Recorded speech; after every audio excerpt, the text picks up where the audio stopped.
Hello, this is a tutorial how to clean a self-cleaning Shark IQ robot. It's also a little bit of a review too, so just a few little pointers out there. I've had this unit for about a year. Had some good experiences with it, as in it cleans well. The only thing is it's got a little bit of a maintenance issue, which means that it has to be cleaned, although it's a self-cleaning unit. So this self-cleaning unit comes with this base, which is a vacuum unit, which is the unit that empties the robot, the actual robot. Have nothing to say on the robot. It works fine as long as this is well maintained. There's just one little port, which I believe is a little bit of a defect, or not a defect. You gotta just make sure that you got no big chunks laying around the house, such as dog food, little stones or stuff like that. I'll get around to it when I get to that section there. So what we're gonna do first is that we're just gonna explain that there's a carpet that comes with this base. And that carpet is very important not to move. That is kind of like your home base station. So your base here has to go back there. So this little robot goes back to the docking station. So very important to keep in mind. So first of all, we're gonna do what we usually do on a regular basis. This is to be done every 2 weeks or so, is to empty this little dustpan right here. So the way to do that is that we just go over the garbage can and we just press this little tab at the back, which will allow it to empty. Sorry for the camera there, just doing it with one hand, not quite obvious. So you press it and you shake it out. And it is a little bit. So there's that there to be done. There's also an inside screen, but that doesn't need to be cleaned all that often. After that, on this base unit, you'll have another little tab here and a little filter. The filter, such as this here, quite easy to take out. As you can see, it has a little foam, not too dirty, quite clean, little air filter. So what I usually do is I'll blow the air out opposite of what it comes in. So yet again, bear with me due to the fact that I'm holding everything with one hand.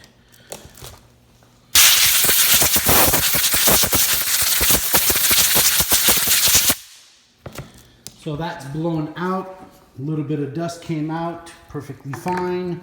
Put the little foam back in there and just push it back in its hole. So that is quite easy on that sense. Oops. Talk a little too fast there. So that clips back in there tight. And this clips back in there tight. I gotta work on my hand. This little tab. And just push it in like that. Then, just inspect around and be sure that everything is still in good shape. So what we'll do is we'll open this little side here. This has another filter in it. This is the filter for the main system. You see it's got a little dust on there and it's quite dirty. So what we'll do is we'll just knock this out. Just drop this for a second. So what you do is you pull this out of there and you shake it about. Again, by blowing from the inside out. Excuse the dust.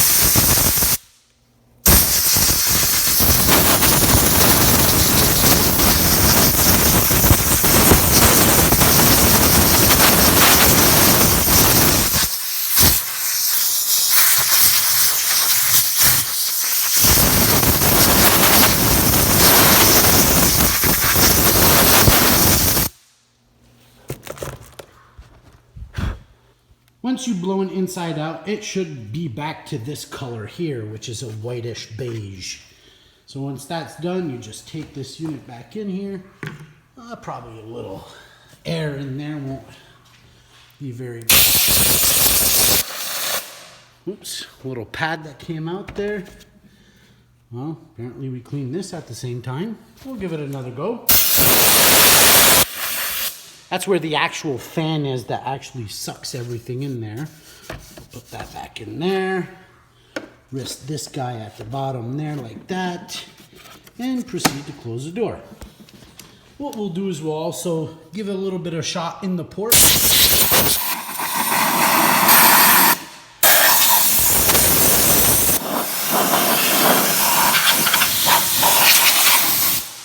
That cleans that out pretty well.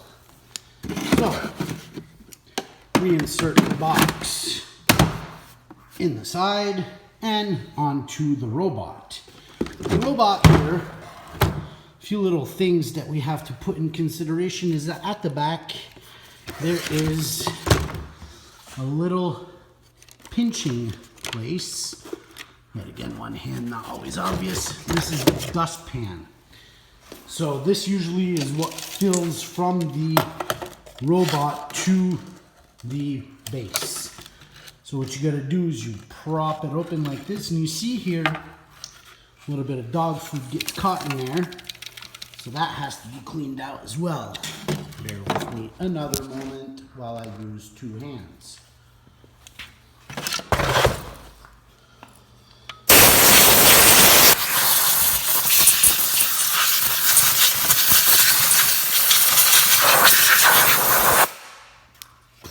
What a storm.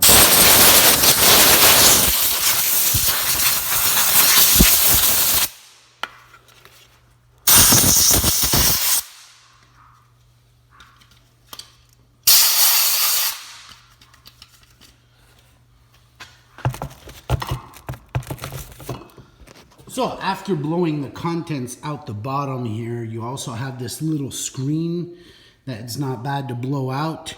It usually requires a screwdriver, a little Phillips, to be able to get into there. But that doesn't really clog up very often, so that's not that bad. What I usually like to do is once this is out and in my hands, I'll grab a rag and wipe it down. Yet again, sorry, bear with me. Just a few seconds of wiping here.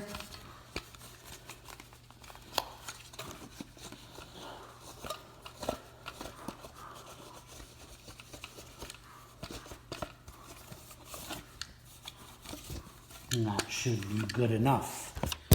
So as you can see, a little cleaner. In the very back here, you got a door. This is a door that kind of like, don't know if you can see it properly, but this little door right here allows the dust to stay in this little receptacle. And once you get to the base, once it sucks, it opens up and it empties. What happens, as you can see, there's probably dog food or little rocks that kind of like get caught in this pan. And what happens is it props this door open, which sends you an error code. This little door that you can see right here there, that error code will not allow your vacuum to work. So very important to get that cleaned out once in a while in order to have it properly working. Then after that, we proceed to the inside. The lighting is not too great here, but as you can see the inside there, there's a little filter that you can blow out, and you see the brush that's right there. So we're gonna give a little shot of air there just to get the things and debris out.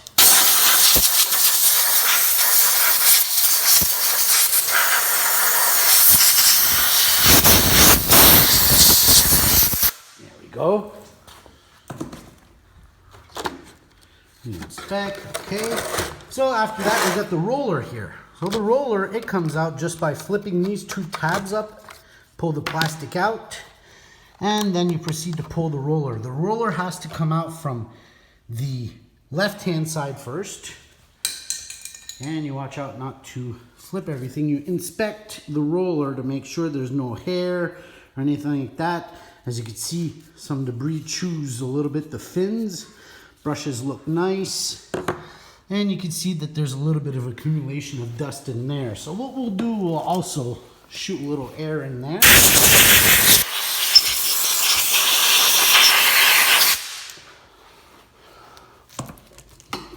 Little rag action.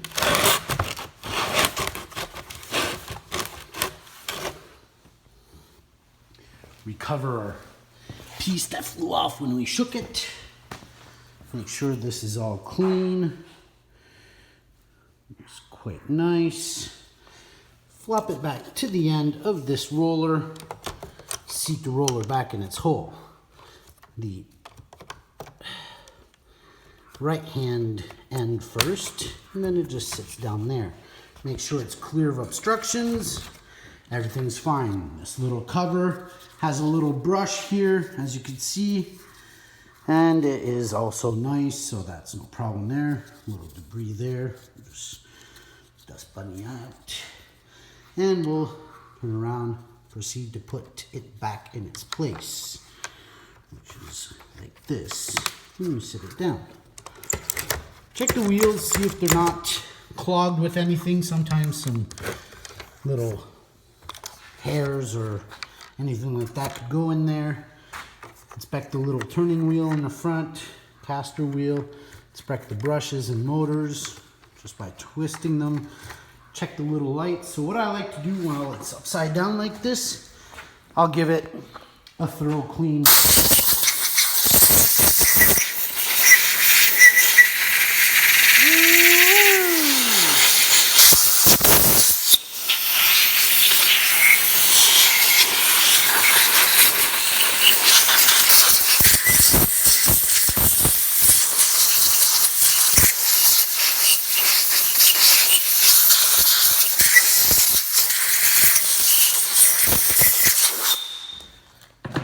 While you're at it, just make sure that the bumper springs well. So we're gonna flip this around for a second.